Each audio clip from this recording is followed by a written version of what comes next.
Hi there, I'm Jim Zirin. Welcome back for more conversations. There has been no shortage of events in the Middle East in the past 2,000 years. Recently, we've had some more. Trump moved our embassy to West Jerusalem. Is it such a big deal? The deadly rioting in Gaza, is it a one-off disturbance or an eruption of violent Islamic pushback against the United States? Pulling out of the Iran deal, was it a smart move? What is our plan B? Is this repeal without replace? And what about Syria? Here to lend clarity is an old friend and Middle East expert, Elliott Abrams. Elliott Abrams is a senior fellow at the Council on Foreign Relations for Middle Eastern Studies. He was the Deputy National Security Advisor in the George W. Bush White House and has held a variety of governmental posts in Republican administrations. His most recent book, Realism and Democracy, American Foreign Policy After the Arab Spring, is considered a classic in the field. I am pleased to have Elliott Abrams with us. Glad to be back. Well, let me ask you about the new embassy. This is something that Congress authorized, when, in 1995? Yes. And Jews at Passover like to say next year in Jerusalem, that we've said next year, next year, next year, and nothing has happened until now. Is this a hopeful development, or is there a problem with it? I think it's a smart move. As you say, Congress has been in favor of it for a long time. And virtually every presidential candidate has promised to do it, but not done it. I think it sends a message now that, Israel's permanent. I remember George Shultz saying this in 2003. We're not camping out. These lines, certainly West Jerusalem, has been Israel's capital now for 70 years. Since the War of Independence. Yes, and when an American president or Secretary of State or anybody else goes to see President of Israel, Prime Minister of Israel, Supreme Court of Israel, Parliament of Israel, it's in West Jerusalem. So there's no even the Israel Museum. So there's no reason why our embassy should not be there, and it doesn't affect Palestinian rights in that the Palestinians make no claim to West Jerusalem. The greatest claim they make formally is for the 1967 borders. Israel's capital was West Jerusalem at that time. So it seems to me a reasonable thing to do. And I do note also that one of the reasons for not doing it, really the most pressing reason over the years, why didn't George W. Bush do it, whom I worked for? The predictions from the State Department. Did you urge him to do it? Yes. You did? But it was the one, in his view, the one campaign promise he did not keep, clearly did not keep. The State Department said, as it does all the time, you'll see massive, massive rioting in the Arab world, in the Islamic world. It didn't happen. If you think about it, Islamabad, Baghdad, Cairo, pick your city. It didn't happen. So I think it was a perfectly reasonable thing to do and long overdue. Well, after 1967, what is called East Jerusalem went under Israeli control, isn't that right? Yes. But Palestinians live there. Well, it's a mixed population now. Prior to then, it was under Jordanian control. Yes. The whole West Bank and East Jerusalem was not Palestinian control, it was Jordanian control. And no Jews were permitted to live there. Now, of course, they are permitted to live there. I don't know, maybe 10% Jewish at this point in East Jerusalem. It's still very much majority. This is because of settlement activity. Well, that's not what Israelis would say. They would say, you put a little community out in the middle of the West Bank, that's a settlement, but Jerusalem's the capital of Israel, so if you're building an apartment house in some neighborhood in Jerusalem, that's not a settlement, that's an apartment house. Why should East Jerusalem be Judenrein, free of Jews? Why should they not be permitted to live there? And there are now mixed neighborhoods in East Jerusalem, which it does have one impact. If you go back to the Camp David Accords, Bill Clinton, the Clinton parameters, Clinton's proposal after Camp David failed, was to divide Jerusalem so that the Jewish areas are part of Israel and the Arab areas are part of Palestine. The problem is now there's a lot of mixing. It is no longer possible to draw that straight line and say, okay, this is easy. It's like mixed marriage. Who is a Jew? Yes, it's not easy in some of these neighborhoods now. Now, Trump didn't say that he's moving our embassy to all of Jerusalem. our embassy is in West Jerusalem. He was ambiguous. Clearly, the embassy is in West Jerusalem. We have not done anything. It's where our consulate was in Tel Aviv. The new embassy, right. The old embassy was in Tel Aviv, and then consulate was in Jerusalem. Right. Now, and he moved the embassy to where the consulate was. He didn't. The consulate that most Americans are familiar with, which is near the King David Hotel and other hotels that Americans stay in on Agron Street, remains there, and it's still kind of the embassy to the Palestinians. There was a secondary site in West Jerusalem, on the line actually, but still in West Jerusalem, that's now been converted into the beginnings of a new embassy. I say beginnings because presumably at some point, 5 years, 10 years from now, we'll have, you know, a massive billion-dollar new embassy someplace in Jerusalem. Well, it took us 10 years to move the embassy in Germany from Bonn to Berlin. It did. So it may take 10 years more before we raise the money and do the construction. I mean, I bet you it took 10 years to do Brasilia. Yep. Same thing going from Lagos to Abuja in Nigeria. These, you know, government works slowly, as President Trump is finding out.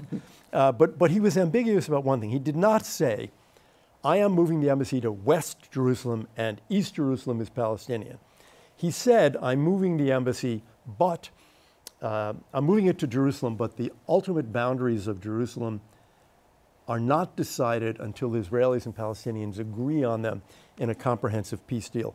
So Palestinians wish he had said West Jerusalem, East Jerusalem, but he did leave the door open. He did say, I'm moving it to Jerusalem, but what's Jerusalem? You guys figure that out. Well, you know, there's that old joke about Otto Kahn, the great German Jewish financier, founded Kuhn Loeb and Company, and Kahn was said to have walked in a certain neighborhood and he saw a sign in a tailor shop and it said, Joe Kahn, tailor, Otto Kahn's cousin.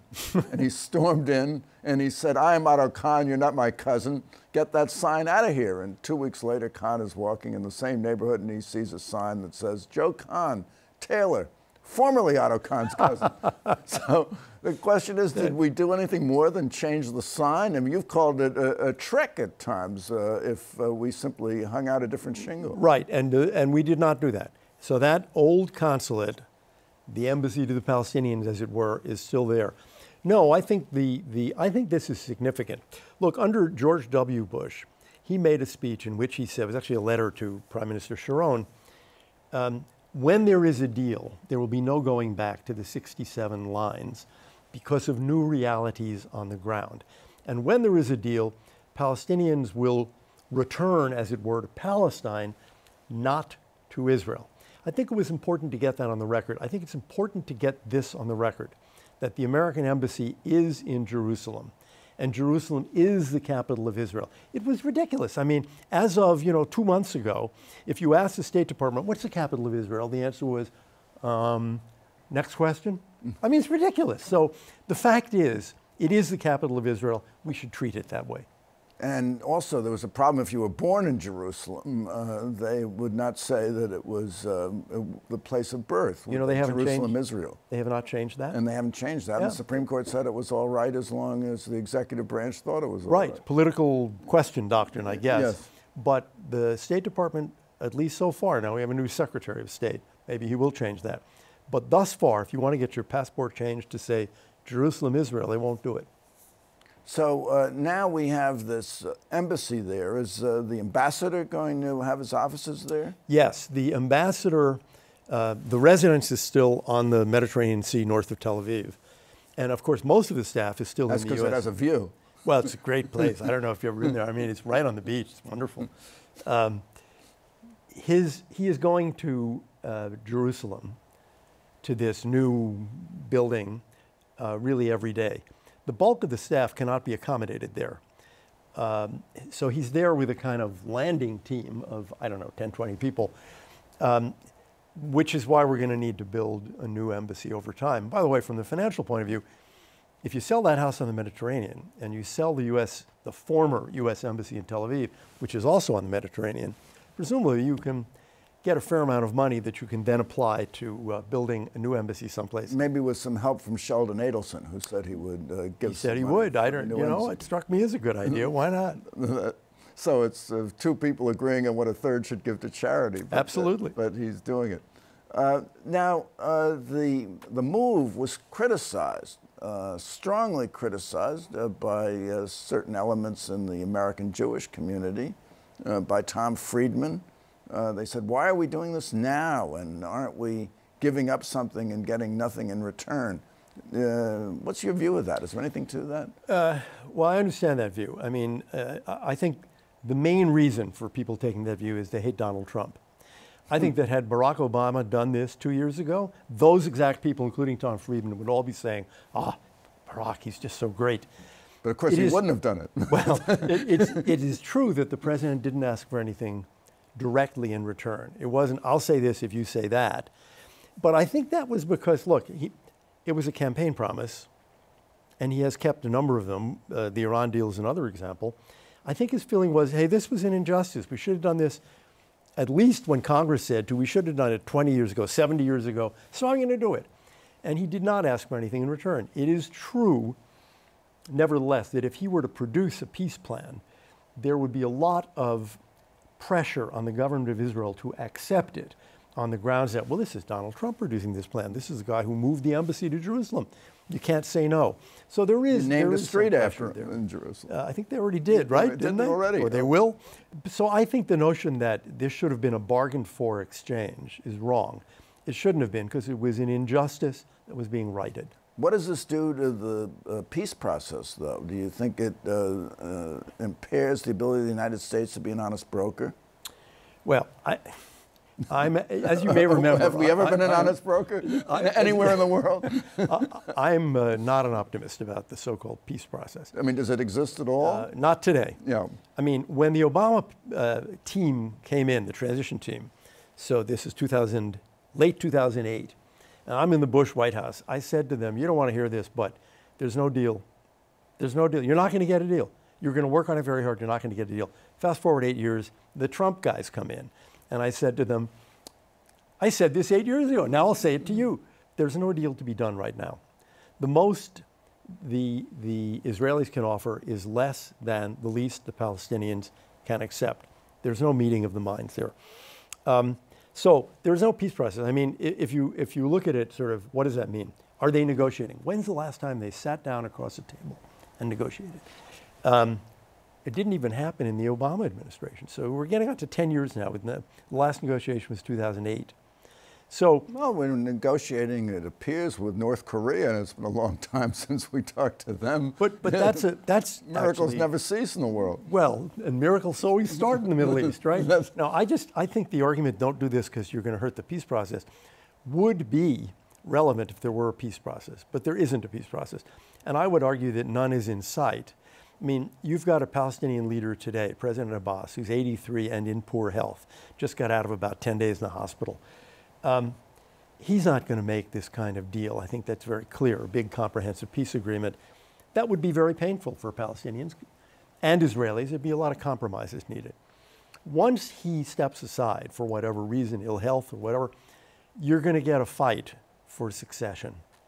And the guys who are fighting for succession are not going to say, vote for me, I'll make compromises to Israel. They're going to want to be tough and look tough.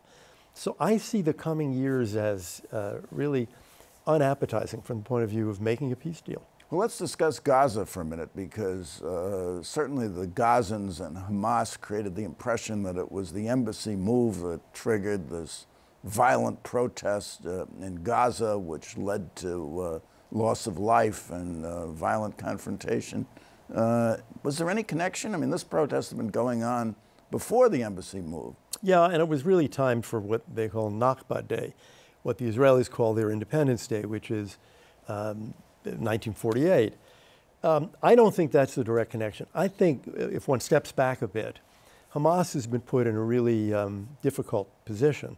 I don't have a lot of sympathy for them, but they have been trying a variety of things. They tried, for example, we're going to put pressure on Israel through rockets and missiles. But then the Israelis invented all these, Iron Dome and David Sling and all of these anti-missile defense things. They had another secret weapon, which was these massive tunnels underneath the Gaza-Israel border through which they could smuggle things and they could get people into Israel, do kidnappings and so forth.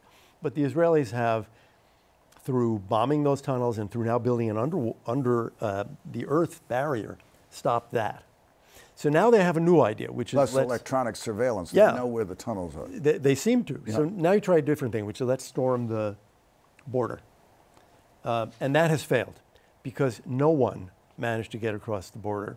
And there was, I think, something like 121 people killed, many, many more injured. And there is some backlash inside of Gaza of people saying, why are you doing this? We didn't gain anything from this. So now... Were the Israelis justified in using lethal force against unarmed demonstrators, even if they were trying to penetrate the wall? I would say yes, because remember what one of the Hamas leaders said. Most of the people killed were Hamas militants, terrorists. They were not unarmed either. I think the Israelis have been losing that propaganda war, but it is interesting. Why would a Hamas leader... They always lose the propaganda war. I mean, it accounts for their unfortunate history. They're very bad at that. But it's an interesting question. Why would a Hamas leader admit that so many of the people who were killed were Hamas guys? I think the answer is because inside Gaza, you had a lot of Gazans saying, you're getting us killed. And the defense that Hamas made was, we're not getting you killed. We're getting our guys killed. That's what they're there for. They're Hamas terrorists. Soldiers. Right. So I think these, look, I mean, what would we do? What would the French do? What would the British do if you got 40,000 people trying to come across the border and mixed in among them are terrorists from a terrorist group? Hamas is viewed as a terrorist group in the US and in Europe. I don't think anybody would have reacted very differently. Well, I guess you could disperse the crowd. They were using other techniques to disperse the crowd. They used tear gas and they used drones. They tried. So you used tear gas. It didn't work. Why don't you use a stronger form of tear gas? Well, then you're going to get accused of chemical warfare. So you can't really win. Rubber bullets. Where rubber bullets, it turns out, are not so good because you really can't aim them. You don't know what you're hitting. The question now is, could a kind of truce deal be done? And apparently the Egyptians and the Qataris are trying to work this out.